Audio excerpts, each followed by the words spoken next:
സംവദിക്കുന്ന രൂപത്തിലാണ് മണ്ടോദരം. ആ പുസ്തകത്തിന് അവസാന ഭാഗത്ത് ശരിക്കും പറയും, അത് പരീക്ഷിച്ച് പറയും, ഗർഭത്തിൽ വെച്ച് എന്നെ രക്ഷിച്ച എൻ്റെ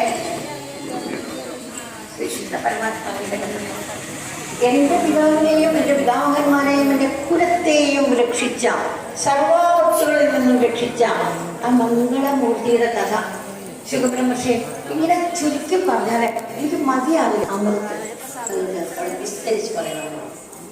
കഥാസന്ദർഭം ഓർമ്മ വേണം.